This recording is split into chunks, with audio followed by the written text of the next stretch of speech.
لاپتہ افراد کے لیے احتجاج طاقت سے روکنے پر تادمرگ بھوک ہڑتال۔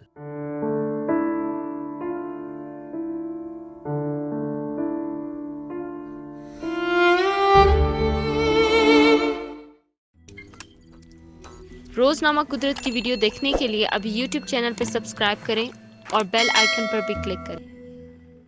لاپتہ افراد کے لواحقین اور سندھ سبھا نامی تنظیم کے پیدل مارچ کو گزشتہ ہفتے پنجاب اور سندھ کی سرحد پر روکنے کے بعد حراست میں لیے گئے تنظیم کے سربراہ انعام عباسی سمیت دیگر افراد کی بازیابی کے لیے حیدرآباد پریس کلب کے سامنے بھوک ہڑتال شروع کر دی گئی ہے۔ پاکستان کے صوبہ سندھ سے لاپتہ افراد کے لواحقین دھرنا دیے ہوئے ہیں۔ واضح رہے کہ سندھ سبھا نامی تنظیم نے سندھ سے لاپتہ افراد کی بازیابی کے لیے 10 نومبر کو کراچی سے ایک پیدل لانگ مارچ شروع کر کے اعلان کیا تھا کہ وہ پاکستانی فوج کے ہیڈ کوارٹر GHQ کے سامنے لاپتہ افراد کی بازیابی کے لیے احتجاج کریں گے۔ کراچی سے شروع ہونے والے اس لانگ مارچ کے شرکاء کراچی، حیدرآباد، بٹشاہ اور دیگر شہروں سے ہوتے ہوئے 29 دسمبر کو پنجاب کی جانب سندھ کے آخری ضلع گھوٹکی پہنچے، جس میں بڑی تعداد میں خواتین بھی شامل تھیں۔ گھوٹکی سے اس لانگ مارچ کو پنجاب میں داخل ہونا تھا، مگر سندھ کے آخری شہر اوباڑو کی پولیس نے مارچ کو پنجاب میں داخل ہونے سے روک دیا۔ سندھ سبھا کے نائب صدر ڈاکٹر نذیر کھوکھر کے مطابق تنظیم کے صدر سندھی انعام عباسی سمیت متعدد افراد کو حراست میں لیا گیا۔ شہریوں کی مداخلت پر خواتین کو تو رہا کر دیا گیا، مگر تاحال سندھی انعام عباسی سمیت 5 رہنماؤں کو رہا نہیں کیا گیا۔ سندھ سے لاپتہ افراد کی بازیابی کے لیے گزشتہ کئی ماہ سے جدوجہد کرنے والی سندھ سبھا کی نائب صدر ڈاکٹر نذیر کھوکھر نے بتایا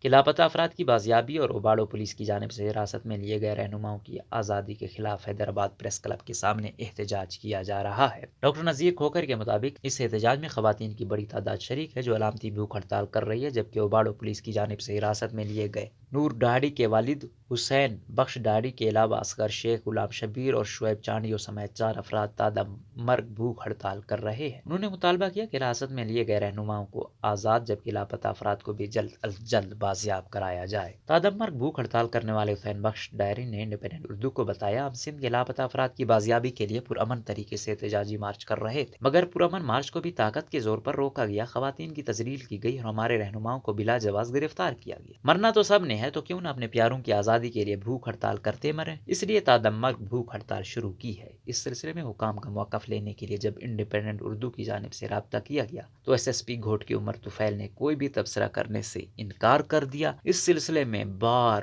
بار رابطہ کرنے کے باوجود بھی صوبائی وزیر سعید غنی سے بات نہ ہو سکی۔